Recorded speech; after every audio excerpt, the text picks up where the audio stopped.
नमस्कार शेतकरी बंधूंनो, स्वागत आहे आपले समृद्ध शेतकरी या यूट्यूब चॅनलमध्ये। या व्हिडिओमध्ये आपण महाराष्ट्रातील आजचे ताजे तूर बाजारभाव बघणार आहोत।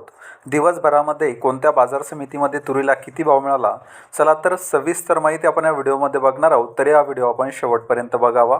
बाजार समिती मुरुम जात आहे गज्जर आबाकलेली 140 क्विंटलची, किमान दर आहे 7,500 रुपये, कमाल दर आहे 8,239 रुपये, सर्वसाधारण दर आहे 8,239 रुपये।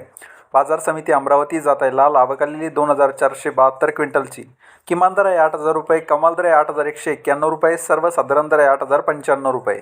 बाजार समिती मेहकर जात आहे लाल आबाकलेली 110 क्विंटलची, किमान दर आहे 7,200 रुपये, कमाल दर आहे 7,835 रुपये, सर्वसाधारण दर आहे 7,600 रुपये।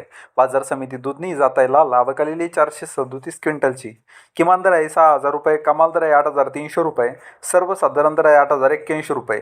बाजार समिती तुळजापूर जात आहे पांढरा आबाकलेली 19 क्विंटलची, किमान दर आहे 7,000 रुपये, कमाल दर आहे 7,850 रुपये, सर्वसाधारण दर आहे 7,600 रुपये। बाजार समिती शेवगाव बोधेगाव जात आहे पांढरा आबाकलेली 7 क्विंटलची, किमान दर आहे 7,500 रुपये, कमाल दर आहे 7,600 रुपये, सर्वसाधारण दर आहे 7,500 रुपये। बाजार समिती छत्रपती संभाजीनगर जात आहे पांढरा आबाकलेली 35 क्विंटलची, किमान दर आहे 3,000 रुपये, कमाल दर आहे 7,635 रुपये, सर्वसाधारण दर आहे 5,318 रुपये। बाजार समिती नेरपर सोपंत जात आहे लाल आबाकलेली 10 क्विंटलची, किमान दर आहे 7,100 रुपये, कमाल दर आहे 7,400 रुपये, सर्वसाधारण दर आहे 7,100 रुपये। तर हे होते महाराष्ट्रातील ताजे तूर बाजारभाव। हा व्हिडिओ जर तुम्हाला आवडला तर व्हिडिओला लाईक करा व चॅनलला सबस्क्राईब करा। धन्यवाद।